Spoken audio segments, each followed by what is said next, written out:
أعوذ بالله من الشيطان الرجيم بسم الله الرحمن الرحيم إنا أنزلناه في ليلة القدر وما أدراك ما ليلة القدر ليلة القدر خير من ألف شهر تنزل الملائكة والروح فيها بإذن ربهم من كل أمر سلام هي حتى مطلع الفجر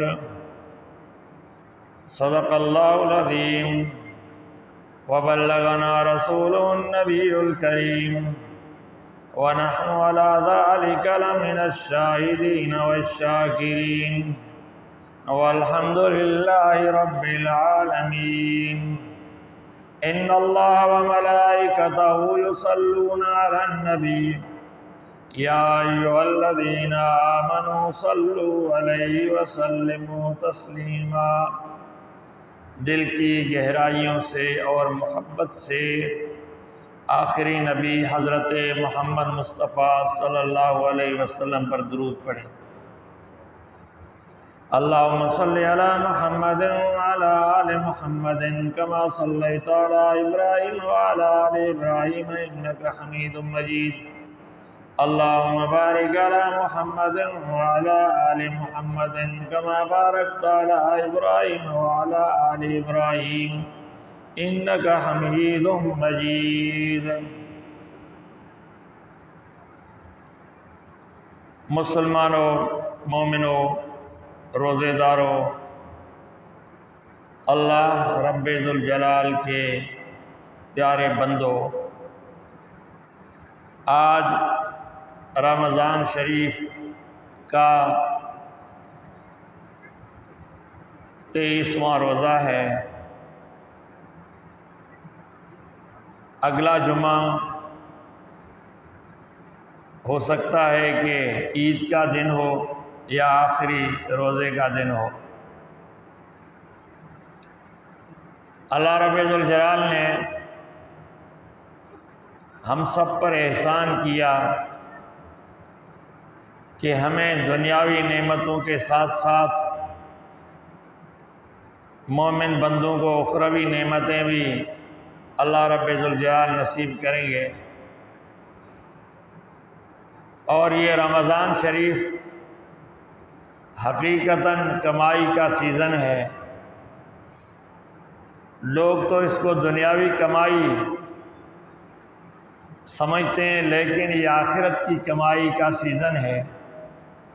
اس میں جو ہے تو مومنین کی نیکیوں کے درجے بڑھ جاتے ہیں۔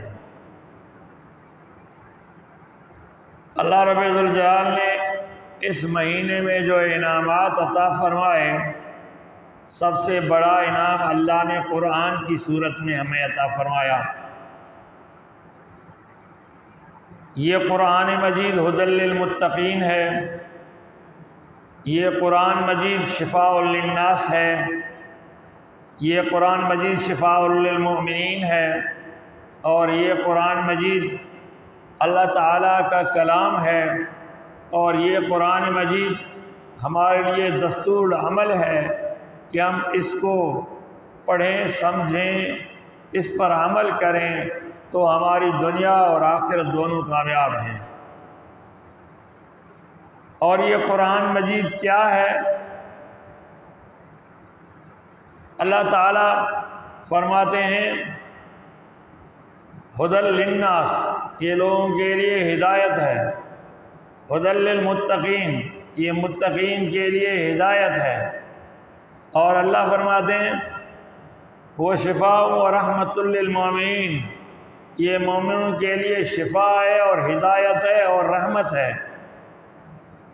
تو یہ قرآن مجید اللہ کا کلام ہے، اور یہ آیا رمضان میں، اسی وجہ سے رمضان شریف میں قرآن مجید کی تلاوت بڑھ جاتی ہے۔ خاص طور پر دنیا میں لاکھوں حفاظ کرام اس قرآن کو تراویح میں سناتے ہیں، لاکھوں افراد تہجد میں پڑھتے ہیں، لاکھوں افراد کروڑوں افراد اس قرآن کی تلاوت کرتے ہیں۔ تو اللہ رب الجلال نے فرمایا انا انزلناه فی لیلۃ القدر، ہم نے اس کو لیلۃ القدر میں نازل کیا۔ وما ادراک ما لیلۃ القدر، کیا تمہیں پتہ ہے کہ لیلۃ القدر کیا ہے، اس کی حیثیت کیا ہے، اس کا مقام و مرتبہ کیا ہے؟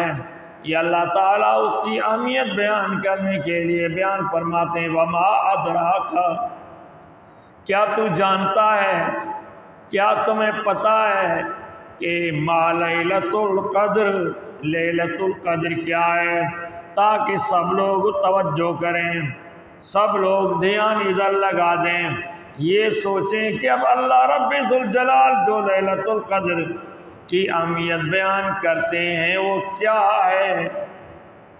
لیلہ عربی میں رات کو کہتے ہیں، قدر معنی قیمتی رات، یہ قیمتی رات کیا ہے، تمہیں پتہ ہے، کیا تم جانتے ہو کہ یہ کیا ہے، یہ رات کتنی قیمتی ہے؟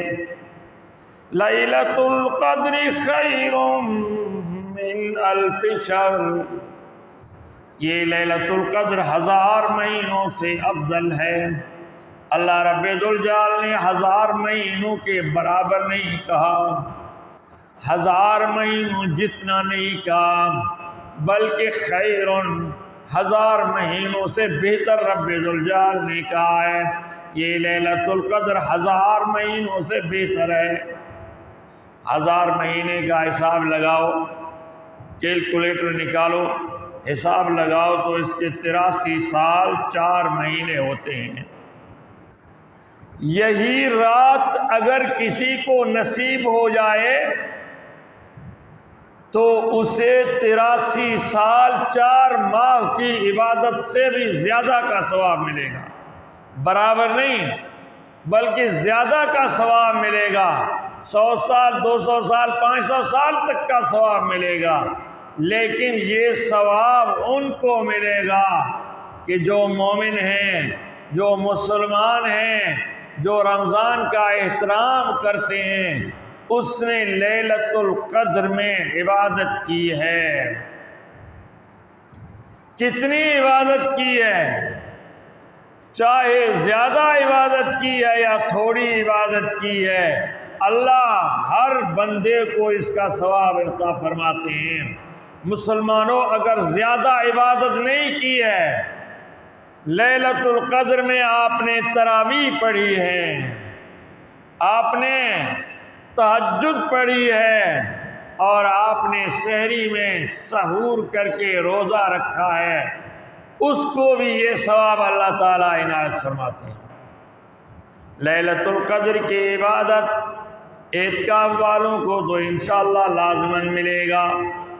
اگر اللہ رب ذوالجلال نے آپ کی اعتکاف کو درست کیا، آپ نے اس کو کھوٹ سے پاک کیا، آپ نے اس کو ٹوٹنے نہیں دیا، آپ نے اس کو فاسد نہیں کیا، آپ نے اعتکاف کا خیال کیا، اللہ نے اگر اعتکاف کو قبول کیا تو لیلۃ القدر کی عبادت کا ثواب ضرور مل جائے گا۔ کیونکہ جو اعتکاف میں بیٹھے ہیں وہ دنیا کو ترک کر کے، دنیاوی معاملات کو چھوڑ کے، روزی اور ملازمت کو چھوڑ کے، کاروبار کو چھوڑ کے، بچوں کو چھوڑ کے، دوستوں کو چھوڑ کے اللہ کے درگاہ میں بیٹھے ہوئے ہیں، تو اللہ رب ذوالجلال نے ان کا کھانا بھی عبادت بنایا، ان کی عبادت بھی عبادت بنائی، اور ان کا سونا بھی عبادت، ان کا بیٹھنا بھی عبادت، ان کا وضو کرنا بھی عبادت، ان کا حاجت میں جانا بھی عبادت، پھر ان کے 24 گھنٹے عبادت ہی عبادت میں شمار ہوتے ہیں۔ بہت سے لوگ غلط فہمی میں مبتلا ہوتے ہیں کہ لیلۃ القدر میں جاگنے کی کوشش کرتے ہیں، ساری رات جاگیں، جب نیند آنے لگتی ہے چھالیاں کھا کے، چائے پی کے، دوسری چیزیں استعمال کر کے نیند کو بھگانے کی کوشش کرتے ہیں۔ یہ غلط ہے۔ اصل مقصد ہے عبادت کرنا۔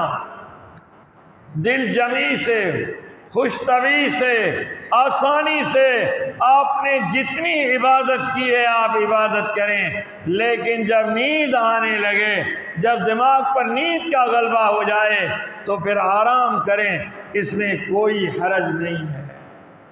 جب آرام کیا 1 گھنٹہ، آدھا گھنٹہ، 2 گھنٹے، 3 گھنٹے، اب اٹھ گئے ہو، اب فریش ہو گئے ہو، اب تازہ دم ہو گئے ہو، اب دوبارہ عبادت میں لگ جاؤ۔ جاگنا مقصد نہیں ہے، عبادت مقصد ہے۔ ہاں، اگر آپ بغیر کسی تھکاوٹ کے، بغیر نیند کے، غلبے کے جاگ رہے ہیں، عبادت کر رہے ہیں، وہ تو صحیح ہے، وہ ثواب ہے۔ لیکن جب نیند آنے لگ جائے تو پھر بجائے ادھر ادھر کرنے کے بندہ جو ہے تو آرام سے سوئے اور پھر جب اٹھے پھر عبادت کرے۔ تو اللہ رب الجلال فرماتے ہیں لیلۃ القدر خیر من الف شہر، لیلۃ القدر کی قیمت 1000 مہینوں سے بھی زیادہ ہے۔ تنزل الملائکۃ والروح، اس میں ملائکہ نازل ہوتے ہیں، روح الامین جبرائیل امین بھی نازل ہوتے ہیں، اس زمین پر آ جاتے ہیں جو عبادت کر رہے ہیں، جو دعائیں مانگ رہے ہیں، ان کی عبادتوں کو لکھ رہے ہیں، دعاؤں پر آمین کہتے ہیں۔ لیلۃ القدر عام رات ہے، تو اسی لیے رمضان شریف کو اہمیت دیتے ہوئے کوئی اگر اعتکاف سے باہر ہے وہ بھی 21 سے لے کر 29 تک طاق راتوں میں اللہ کی عبادت بندگی کرے، جتنی ہو سکے اتنی کرے، تاکہ اللہ لیلۃ القدر کا ثواب اسے بھی عطا فرمائے۔ نبی اکرم صلی اللہ علیہ وسلم کو اللہ نے لیلۃ القدر دکھلائی تھی، لیکن 2 مسلمانوں کی لڑائی کی وجہ سے اللہ تعالیٰ نے اس کی تعیین اٹھا لی۔ اب جو ہے تو یہ رمضان شریف کے 21ویں سے لے کر 29 تک جتنی طاق راتیں ہیں ان میں ان کے آنے کا امکان ہے۔ بعض قول یہ بھی ہیں کہ یہ رمضان میں کبھی بھی آ سکتی ہے یہ رات، بعض قول یہ بھی ہیں سال میں 1 سے زیادہ دفعہ بھی یہ رات آ سکتی ہے، رمضان کے علاوہ بھی آ سکتی ہے، لیکن یہ قول کمزور ہے۔ مضبوط قول جو ہے تو رمضان میں آخری عشرے میں۔ نبی اکرم صلی اللہ علیہ وسلم ایک دفعہ خطبے کے لیے ممبر پر چڑھنے لگے، صحابہ کو کہا قریب آ جاؤ۔ صحابہ کرام قریب آ گئے، نبی نے جب پہلی سیڑھی پر قدم رکھا تو فرمایا آمین، دوسری سیڑھی پر قدم رکھا فرمایا آمین، تیسری سیڑھی پر قدم رکھا فرمایا آمین۔ جب نبی خود خطاب سے فارغ ہو گئے، نیچے آ گئے تو صحابہ نے کہا یا رسول اللہ آج ہم نے آپ سے نئی بات سنی ہے، ممبر پر چڑھتے ہوئے آپ نے آمین کہا ہے۔ تو نبی نے فرمایا اس وقت جبرائیل امین آئے تھے، جبرائیل امین آئے تھے جب میں نے پہلی سیڑھی پر قدم مبارک رکھا تو جبرائیل نے کہا ہلاک ہو جائے وہ شخص جو رمضان کا مہینہ پائے پھر بھی اس کی بخشش نہ ہو۔ مسلمانوں، اس کی ہلاکت کی دعا جبریل مانگتے ہیں۔ اللہ کے تمام فرشتوں سے سب سے پیارا فرشتہ، اللہ اس فرشتے کو نبیوں کی طرف بھیجنے والا، جبریل نے جتنے نبی تھے سب سے ملاقات کی، سب کی زیارت کی اور اللہ کا پیغام سب نبیوں کو پہنچایا۔ اتنا بڑا فرشتہ، اور جب کہے کہ ہلاک ہو جائے وہ شخص کہ جس نے رمضان کا مبارک مہینہ پایا اس کی بخشش نہیں ہوئی، تو آمین کہنے والا، آمین کا مطلب ہے یا اللہ قبول کر۔ جبریل کہتا ہے ہلاک ہو جائے، نبی کہتا ہے یا اللہ اس دعا کو قبول کر، تو آپ اندازہ لگاؤ پھر بچنے کا امکان ہے۔ تو نبی نے آمین کہا، جب دوسرے درجے پر قدم رکھا تو کہا ہلاک ہو جائے وہ شخص کہ جس کے ماں باپ یا ان میں سے ایک بوڑھا ہو، یہ اس کی خدمت کر کے جنت حاصل نہ کرے۔ خدمت نہ کرے، جنت حاصل نہ کرے، راضی نہ کرے، خود کو نہ بخشوائے، وہ بھی ہلاک ہو جائے۔ نبی نے کہا آمین۔ تو نبی نے فرمایا جب میں نے تیسرے درجے پر قدم رکھا تو جبریل نے کہا ہلاک ہو جائے وہ شخص کہ جہاں آپ کا ذکر ہو، آپ کا نام مبارک آئے، وہ درود نہ پڑھے۔ جب نبی صلی اللہ علیہ وسلم کا نام حضرت محمد یا احمد آ جائے یا نبی کا تذکرہ آ جائے تو ہم درود شریف پڑھیں۔ کم از کم چھوٹا درود ہے صلی اللہ علیہ وسلم، یہ ہمیں دل میں پڑھنا چاہیے یا زور سے پڑھنا چاہیے۔ اگر زور کا وقت ہے زور پڑھیں، دل سے پڑھیں، دل سے پڑھیں جو ہے تو یہ ہمیں پڑھنا چاہیے۔ ہاں نماز میں یہ درود نہیں پڑھا جائے گا، خطبے میں یہ درود نہیں پڑھا جائے گا۔ جب آپ خطبہ سن رہے ہیں پھر آپ درود نہیں پڑھیں گے، دل سے تو کہیں گے لیکن زور سے نہیں پڑھیں گے، نماز میں بھی نہیں پڑھیں گے۔ تو رمضان شریف میں اللہ جو ہے تو ہر رات کو جہنم کے قیدی آزاد کرتے ہیں۔ آخری رات میں جتنا سارے مہینے میں آزاد کیے گئے، آخری رات میں اتنے قیدی صرف ایک رات میں آزاد کیے جاتے ہیں جہنم سے۔ لیکن رمضان میں لیلۃ القدر میں وہ بدبخت آزاد نہیں ہوں گے جو بدبختی کی انتہا کو پہنچے ہوئے ہیں۔ وہ کون ہیں؟ ایک تو عادی نشائی جو اس پیارے اور مقدس مہینے میں نشہ نہ چھوڑے، توبہ نہ کرے۔ ایسے بخشش والے مہینے میں، ایسی کمائی کے مہینے میں بھی وہ اگر نشہ نہیں چھوڑتا، شراب نہیں چھوڑتا، توبہ نہیں کرتا، اس کی بھی بخشش نہیں ہوگی۔ اور دوسرا قطع رحمی کرنے والا بدبخت جو اپنے رشتہ داروں سے، عزیزوں سے، دوستوں سے معمولی باتوں پر ناراض ہو کے تعلقات ترک کر دے، اس کی بھی بخشش نہیں ہوگی۔ تیسرا دیوس بے غیرت شخص جو رمضان میں بھی بے غیرتی نہ چھوڑے، اس کی بھی بخشش نہیں ہو سکتی۔ اور چوتھا ماں باپ کا نافرمان بدبخت، اس کی بھی بخشش نہیں ہوگی۔ یہ تفصیل مسلمانوں کے لیے ہے، غیر مسلم ویسے ہی اللہ کے حکم سے باہر ہیں، وہ تو ویسے ہی نہیں بخشے جائیں گے۔ یہ ان مسلمان بدبختوں کے لیے ایک تنبیہ ہے، بدبختو نشائی نشہ چھوڑ دے، قطع تعلقی کرنے والا قطع تعلقی چھوڑ دے، صلہ رحمی شروع کر، ماں باپ کی نافرمانی کرنے والا ماں باپ کی نافرمانی چھوڑ دے، بے غیرتی کرنے والا، دیوسی کرنے والا دیوسی چھوڑ دے، تب تیری بخشش ہوگی، ورنہ تیری بخشش نہیں ہوگی۔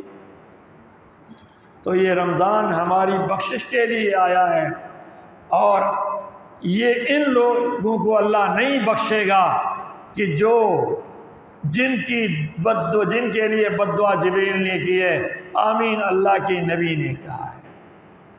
باقی جتنے گناہ گار ہیں اللہ اپنے فضل و کرم سے معاف کرے گا۔ جیسے اللہ کے نبی نے فرمایا کہ اس کے پہلے 10 دن رحمت کے ہیں، ان لوگوں کے لیے رحمت ہے جو شروع سے روزے رکھتے ہیں، دوسرے دن نیکوکار ہیں، دوسرے 10 دن ان لوگوں کے لیے بخشش کا ذریعہ ہیں جو گناہ بھی کرتے ہیں، نیکیاں بھی کرتے ہیں۔ پھر جو ہے تو ان کے لیے بھی دوسرے عشرے کے جب وہ روزے رکھیں گے، تراویح پڑھیں گے، اللہ ان کے بھی گناہوں کی بخشش کرے گا۔ اور تیسرے درجے کے وہ آدمی جو جہنم کے حقدار بن گئے تھے، یہ 20واں روزے رکھ کے آگے پھر روزے رکھ رہے ہیں، تراویح پڑھ رہے ہیں، تو اللہ جو نیکیاں نہیں کرتے، صرف گناہ ہی گناہ کرتے تھے، اللہ ان گناہ گاروں کو بھی جو جہنم کے حقدار ہو گئے تھے جہنم سے آزاد کر دیں گے۔ اولو رحمت ووسطو مغفرت وآخرو عتق من النار۔ یہ جو ہے تو 3 طبقے، نیکی کرنے والے وہ پہلے ہی عشرے میں معاف، اور نیکی اور برائیاں دونوں کرنے والے دوسرے عشرے میں معاف، اور جو برائیاں کر کے جہنم کے حقدار بننے والے، رمضان کا خیال کرنے والے، ان کو جہنم سے نجات آخری عشرے میں مل جائے گی۔ اس کے بعد عید آتی ہے۔ عید کسی نے اگر زکوٰۃ نہیں دی سالانہ، اسے زکوٰۃ دینی چاہیے، صدقہ فطرہ دینا چاہیے، ویسے بھی غریب غربے سے ہمدردی کرنی چاہیے۔ اور جو ہے تو وہ شہر المواسات، اللہ کے نبی نے فرمایا یہ ہمدردی کا مہینہ ہے اور یہ صلہ رحمی کا مہینہ ہے اور یہ ہمدردی کا مہینہ ہے، یہ نیکیوں کا مہینہ ہے۔ وہ شہر الصبر، یہ صبر کا مہینہ ہے۔ والصبر ثواب الجنہ، اور صبر کا ثواب بدلہ اللہ جنت دیں گے۔ تو اسی لیے اس مہینے کو پاکیزگی کے ساتھ، احترام کے ساتھ گزارا جائے۔ باقی انسان گناہگار ہے، خطائیں ہوتی ہیں، غفلتیں ہوتی ہیں، سستیاں ہوتی ہیں، لیکن پھر بھی اللہ کی رحمت سے بندہ مایوس نہ ہو جائے۔ ان رحمت اللہ قریب من المحسنین، اللہ کی رحمت نیکوں سے قریب ہے، ان کو ضرور گھیر لے گی انشاءاللہ۔ دعا کرو کہ رب ذوالجلال ہم سب کو اپنی رحمتوں میں جگہ دے، ہماری بخشش فرمائے، ہماری مغفرت فرمائے، ہمیں نیک اعمال کی توفیق عطا فرمائے۔ وآخر دعوانا الحمدللہ۔